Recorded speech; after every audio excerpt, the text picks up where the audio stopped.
Hello everyone, good morning. কেমন আছো তোমরা? আজকে ওয়েদারটা কিন্তু খুব সুন্দর, কিন্তু সেটা শুধুমাত্র আমাদের জন্যই, মানে যারা আমরা বাড়িতে আছি।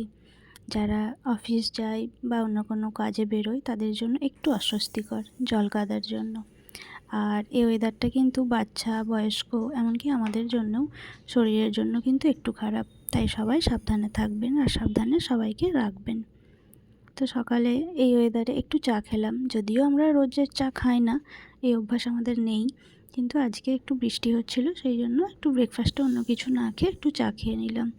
তারপর ও বলল একটু সকাল সকাল আজকে লাঞ্চ করে নেবে, তাই আমি আর দেরি না করে একটু খিচুড়ি বসিয়ে দিলাম। এই ওয়েদারে খিচুড়ি না খেলে কিন্তু লাঞ্চ কমপ্লিট হবে না। খিচুড়ি আমার বড্ড প্রিয়। বাড়িতে থাকতে মা, শ্বশুর বাড়িতে থাকতে শাশুড়ি মা আমাকে বানিয়ে দিত, আর ওদের কাছ থেকেই আমি এই সিম্পল রেসিপিটা শিখে নিয়েছিলাম। এটা কোনো ইউটিউব বা অন্য কোথাও থেকে শিখিনি, যেমন ওরা বানাতো সেইভাবেই আমি বানাই। তো খেতেও হয়েছিল ওরকমই, কিন্তু মায়ের হাতের স্বাদ তো আর পাই না, ওটাই একটু মিস করি আর কি, কিন্তু খেতে ভালো হয়েছিল। তো ও লাঞ্চে চলে এসেছিলো, তারপর ওকে ডাবল ডিমের অমলেট আর খিচুড়ি, তাতে একটু ওকে ঘি দিলাম, ও ঘি ছাড়া খাবে না। আমি আর ঘি নিলাম না, আমিও তার খেয়ে নিলাম একসাথেই।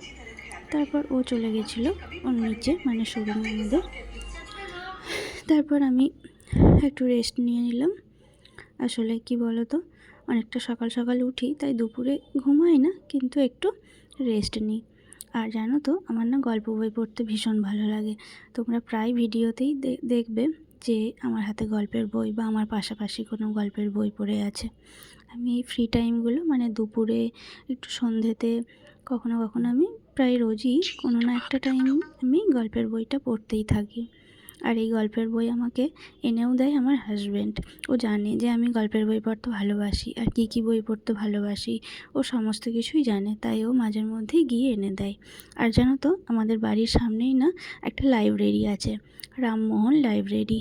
ওখানেও আমি যাই মাঝের মধ্যে, ওখান থেকে বই তুলে আনি। তো চলো, আজকের এই দিনটা এইভাবেই কাটলো। আজ তবে আসি, আবার আসবো পরের একটা